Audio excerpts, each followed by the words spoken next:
Well, the Cure Hospital in Dominican Republic is in the capital city, Santo Domingo, so we were well positioned in the neighboring country to catch the next charter flight over to Port-au-Prince.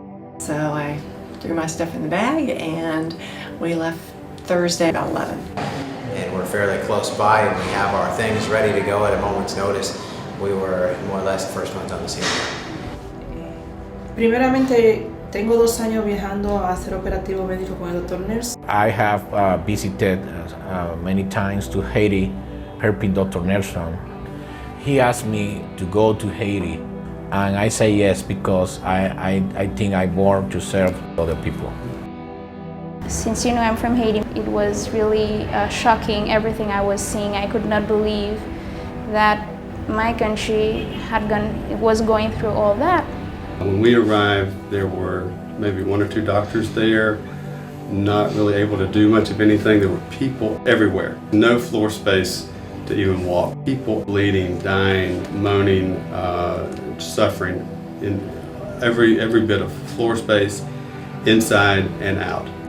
Seeing the Haitian staff almost in a daze because they were in shock. Many of them were mourning because they lost family members themselves. We went just from patient to patient. I would give them a little bit of medication for pain relief, and we were cleaning out their wounds because there were many. It was a battle zone. That's what it looked like. A battle zone. I really saw since the first moment that we were there, but we were so small compared to what was going on. They were laying on cardboard, they were laying on mattresses, they were laying on just their clothes that they had brought with them for them to lie on. Their family members were taking care of them because there wasn't near enough help. There were people just everywhere in the hospital. It was just incredible. I couldn't even put a number on the number there. When we first came to the hospital, we saw patients languishing in every corner and every hallway and every inch of floor space. And over the next 2 days, as we began to operate, the infections started to set in and the smells became stronger, and gas gangrene presented in many of these severe crush injuries, and we had to perform many amputations. Donde iniciamos los primeros procedimientos quirúrgicos que fueron amputaciones We make unilaterales. amputees in both legs at that time because we're the worst condition that we found. I saw a very young patient in that case because she needed more blood, but because we can't have this blood, she died. It's been a week of adrenaline, of energy, of just pushing through, trying to do the impossible, and at times you just feel like going in the corner and crying when you hear the stories of these patients and the amazing suffering that they've gone through.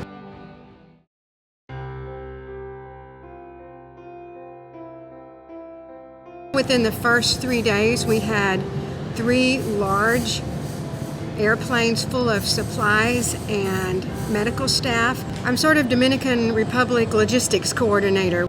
We had 20 medical staff on the ground to help our team of 5. I think that we're each playing our roles right.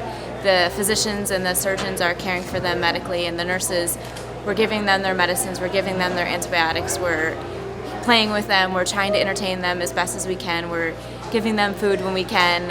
So I think that, overall, it would be really sad if we weren't here. A lot of people would die. Every time I look at an x-ray, I get a kind of a weakness, kind of a little bit of a weakness, and you just feel I don't know what to say. For a second there, you have the fracture, and you go, oh, you can't believe the shock and the horror of the bones. And then you have to go back to the physician, and you tell the patient you're going to do just fine. Everything's over now. You're going to do great. It's a welcome, obviously, and we're very grateful. I think I don't think we could have done it ourselves, or it would the hospital would have turned into a butchery pretty much. So it's very overwhelming to see how many people have responded, how many people have helped out, and you saw these doctors and nurses left their families, their homes, just to come here and help out, and they have been doing an amazing job. I really feel love for my country and for my people, but that was the one moment to really show how strong I felt about my country, and how strong I, not only as a Christian but also as a Haitian. I really felt that it was a good thing for me to be there, and it was the right thing to do, even if it was putting in danger our lives and everything, even if we didn't know very well what we were going to do and what we were going to go through. But it was the right decision at that moment. Stress has been really high, but it's not been something that it hurts you. It energizes you and makes you know that you are born for this moment. All of us were born for this moment. We were where God wanted us for this particular disaster, and we're doing exactly what He wants us to do.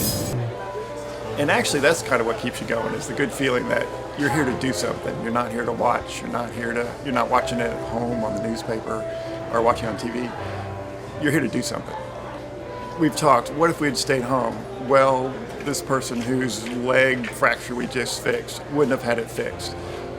These people, these wounds they have are incredible, and they can't just be, you don't just sit in bed and wait for your leg to heal, or you don't just sit in bed and wait for this large wound on your head or your arm to heal. They either get fixed or they die, and you know that it's not going to happen unless somebody's here to help them.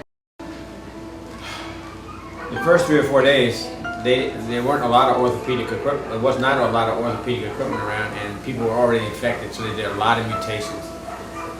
And people lost their limbs, their hands, arms, and you could hear people screaming, "Don't take my leg, don't take my arm, don't take my leg." We didn't understand this till about 3 or 4 days through, because their families will take care of them until they get over their initial wounds, and then their families, they can't survive if you can't work. So their families would just put them out, and then they would starve to death. And so for them, losing a limb was like a long, miserable death, and they would just as soon die of this initial wound than to go through all that pain and put their family through all that suffering. There's never been any prosthetic services in Haiti itself, so no one has ever even seen a prosthesis. And if you lose a limb, they realize that your life is basically over. You won't be able to work or marry or have a family or go forward in life, and you'll be a burden on your family. So one of our big challenges on the ground was to help families realize that amputation was the only way to save lives. The OR was pretty intense, you know, in light of the surgeries that they were doing, especially amputations. I mean, as soon as I walked into the OR, this doctor just put a hand right next to me. I didn't flinch, so I thought maybe I'll be able to hang out here and help out. Sweetest little girl, cutest smile you could ever imagine. And her leg infection had set in, and so they had to do a below the knee amputation. And so it devastated her dad, and I'm sure she just can't even comprehend what that's going to mean to the rest of her life. And can't even imagine how hard it is for a little girl that's 8 or 9 years old to live in a impoverished country like Haiti and be an amputee on top of that. We don't have just patients inside. We have patients outside in the courtyard. We've had the earthquake, we had aftershocks, 2 of them. We had a 5.9, I think, on Wednesday, and then a smaller one, which is, I don't know what was the magnitude, on Thursday. Patients ran out, and they are refusing to come back inside. So we have makeshift tents and sheets hanging off on trees, and we have 1 or 2 teams out there. We had another major earthquake.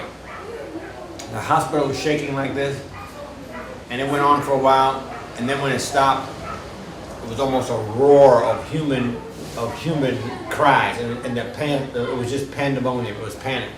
Everybody who hadn't had operations, people who had operations, people who were septic, had abscesses, and people who hadn't even been treated yet, who were being triaged. Everybody and their families just drugged up, everybody out of the hospital and out into the parking lots and the bushes and the trees all around the hospital. The hospital was from stepping around patients like this in the hospital to completely empty. Completely empty. And we couldn't stop it. Just could not stop it. And you can imagine what it's like if you just had a broken leg, a broken arm from cement falling on you, you're close to death, and here comes another earthquake. You're not going to stay in here. You're not going to stay here. and you will get out and your family will get you out. And that's exactly what happened.